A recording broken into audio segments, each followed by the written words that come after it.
जो है लड़के लड़कियां एक दूसरे को देख के और थोड़ा टाइम भी लेते हैं, बातचीत भी करते हैं। लेकिन मेरी समझ ये है कि जिस समय वो एक दूसरे से बातचीत कर रहे होते हैं शादी से 4-6 महीने पहले, या मिलना मिलाना भी उनका होता है, उसमें दोनों अपना जो सबसे बेहतर रूप है वो दिखाते उसे एग्जिबिट करते हैं, उसको दिखाते हैं। उसमें ये नहीं पूछते कि तेरे अंदर कमियां क्या है, वो बेस्ट ही बेस्ट शो करते हैं उसमें। और बाद में जब ये पोल पट्टी खुलती है आके कि आपने उस वक्त में तो ये कह दिया कोर्टशिप में कि मैं तो बहुत ही शांत हूँ और मेरे लिए परिवार बहुत महत्वपूर्ण है ना। उसने भी कह दिया नहीं मेरे लिए भी परिवार बहुत महत्वपूर्ण है, हमारे भी संस्कार ऐसे हैं और दोनों परिवार जो है वो साथ रहेंगे सारी चीज़ें। अब होगी शादी, अब फिल्म स्टार्ट, तो अब चीज़ें शुरू होंगी।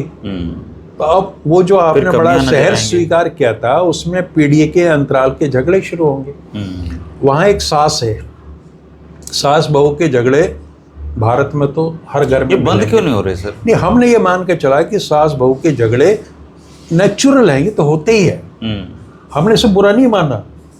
पर पहले लोग ऐसे नहीं किया करते, अब तो मतलब वही ना, अब तकाजा है। अब वो जो सास हैं या तो वो बहू के अकॉर्डिंग अपने आप को थोड़ा बदलाव ले आए, अब वो उनकी अपेक्षाएं कुछ हो रहे हैं। मसलन कि उनको सुबह जल्दी उठने की आदत है, वो बिना नहाए धोए रसोई में नहीं जाती, और इस पीढ़ी को सुबह जल्दी उठने की आदत नहीं। उन्हें कुछ और खाने के उनके टेस्ट हैं, उनके खाने में जो है ज़्यादा मिर्च मसाले नहीं होते, वो बाजार की चीज़ें नहीं खाते, वो सास हो या ससुर हो किस तरह का। अब जॉइंट फैमिली में वो लड़की ये देखती है कि इसकी तो ये तो बात नहीं हुई थी हमारी, इतना खुल के भी बात नहीं करते ना। लड़का ये थोड़ी कहता है कि मेरी मम्मी पनीर नहीं खाएगी। नहीं, आजकल तो लड़कियां खुल के भी ये कह देती हैं कि मुझे खाना बनाना नहीं आता है। चलो ये भी अच्छी बात है, लेकिन बाद में उससे ये अपेक्षा हो जाती कि बनाए, और सुविधा संपन्न आदमी जो है ये कर भी लेगा।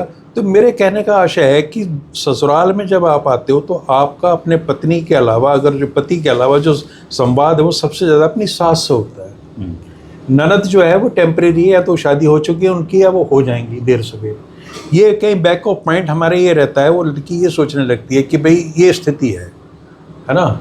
और ससुर का आमतौर पर कोई घरों में कोई हस्तक्षेप उस तरह का होता नहीं लेकिन उसे ये लगने लगता है कि तेरी जो एक तो जिस परिवार से निकल के आई है वहाँ पे भी बंधन थे सारे किस्म के, और स्वच्छंदता नहीं थी, स्वतंत्रता होते भी स्वच्छंदता नहीं थी। और वहाँ वो ये सोचती है कि मैंने अपने जीवन के 25 साल 20 साल या 28, आज तो लेट मैरिजेज हो रही, 30 साल एक अजीब से माहौल में गुजारे जहाँ मेरे विकसित होने का या मेरे लिए कोई मतलब था नहीं, माहौल नहीं था। और अब चूंकि मुझे एक व्यक्ति ऐसा मिला है जो साधन संपन्न है, तो मेरी सारी ख्वाहिशें वो पूरी कर